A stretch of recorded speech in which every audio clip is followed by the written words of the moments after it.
Assalamualaikum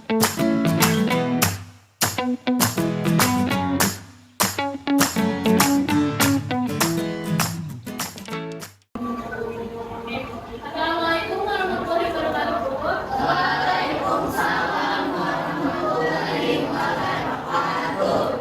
Jadi pertemuan kali ini kita ditemani oleh Ibu Sri Fatmawati selaku dosen pembimbing saya dan juga Ibu Sumartanti selaku pembimbing saya di SMK Negeri 41 Jakarta untuk mendampingi dan juga melakukan penilaian. Oke, sebelum mulai ke pembelajaran, baiknya kita berdoa dulu. Kali boleh dipimpin untuk berdoa. Siap. Siap. Gerak mulai.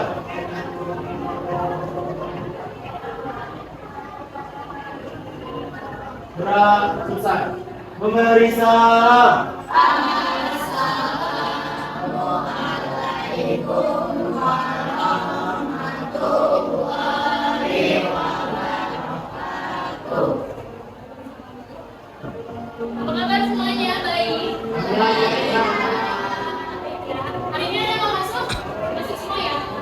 Hari ini ada yang sudah lagi ya? Oke.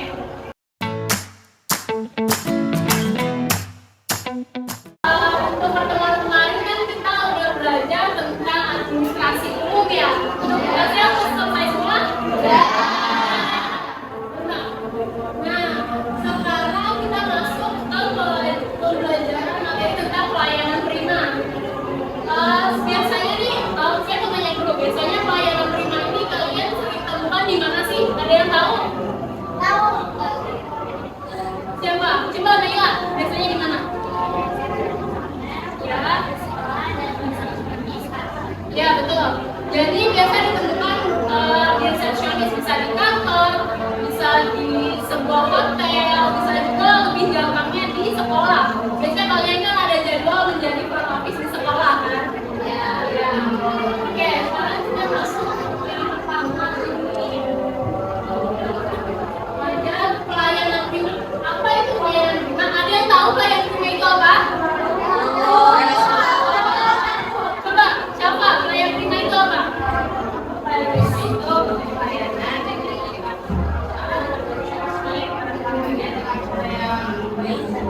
betul. Jadi pelayanan prima ini pelayanan yang terbaik yang diberikan kepada tamu yang berkunjung ataupun pelanggan yang akan membeli suatu produk gitu. Dan di sini ada pengertian lain pelayanan prima menurut para ahli. Di sini ada menurut Zainal Penaksana, ada menurut Sriti dan juga ada menurut Galata. Yang kalau disimpulkan itu kurang lebih sama, yaitu memberikan pelayanan yang terbaik, memberikan pelayanan yang ramah kepada pelanggan ataupun tamu yang berkunjung ke suatu industri, ke suatu perusahaan ataupun lebih gampangnya ke sekolah yang berkunjung. Oke. Dengan pelayanan prima ini pasti ada tujuannya nih.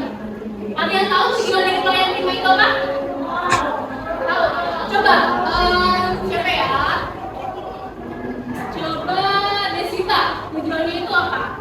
Untuk menciptakan keluarga dan kita yang ramah sehingga hubungan jangka panjang pelanggan dan perusahaan dan sebagainya. Ya, jadi lebih ke menjaga hubungan agar pelanggan ini merasa puas dan juga mempunyai kepercayaan terhadap suatu perusahaan. Di sini ada tujuan pelayanan prima menurut Barata yang kurang lebih sudah sama seperti yang tadi dia sudah jawab, yaitu memberikan pelayanan yang berkualitas terhadap pelanggan. Terus juga produk ini dalam berupa barang ataupun jasa agar pelanggan ini merasa puas atas pelayanan yang telah kita berikan dan juga merasa percaya atas suatu produk yang akan diberikan, yang akhirnya nanti akan menimbulkan hubungan baik antara satu perusahaan dengan perusahaan lainnya. Lalu untuk selanjutnya di sini ada jenis-jenis pelayanan prima. Di sini ada 3 jenis. Yang pertama ada core service atau layanan inti. Ini dapat berupa produk utama dari sebuah perusahaan. Jadi dia ini merupakan layanan intinya dari perusahaan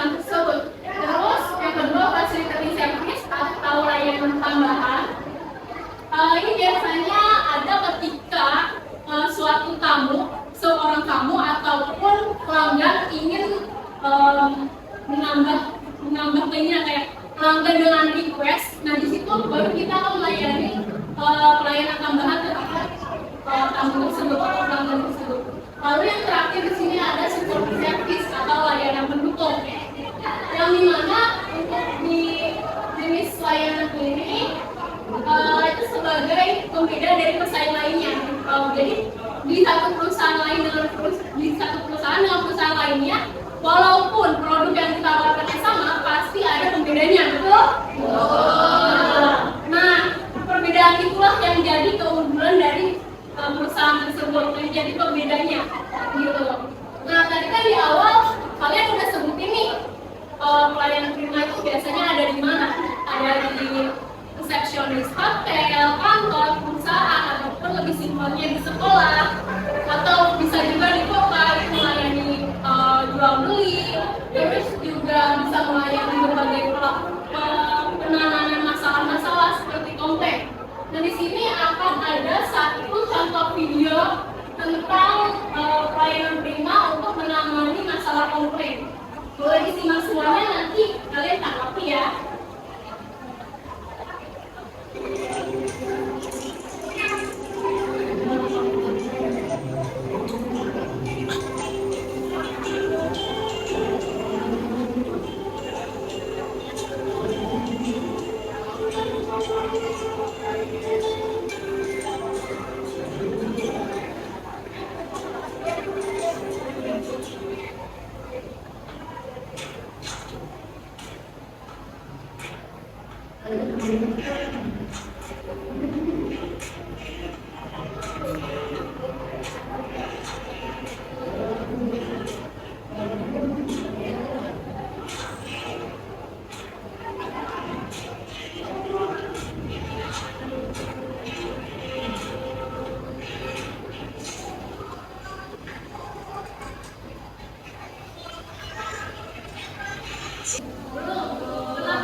Suatu barang pasti ada bukti transaksi. Kalau misalnya mau retur atau mau melakukan penukaran, itu bukti transaksinya dibawa ya, biar dia ini nggak melakukan kecurangan. Misalnya kan dia nggak beli tapi malah ngambil produk yang ada di situ gitu kan.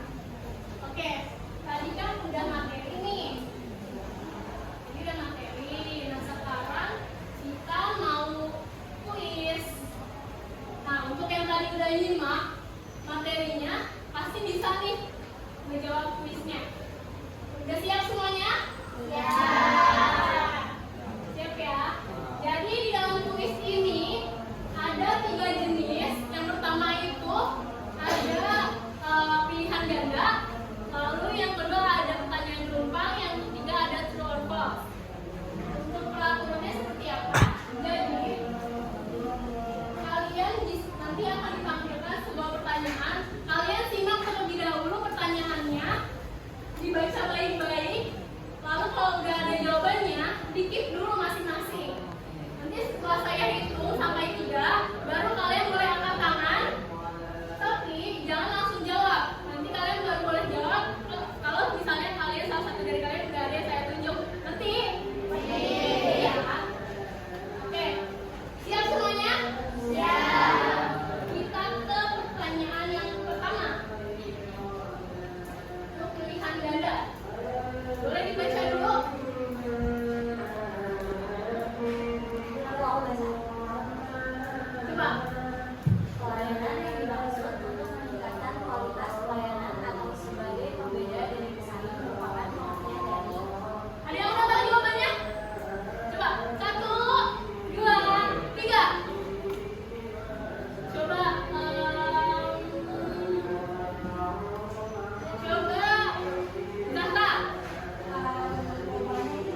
Thank you.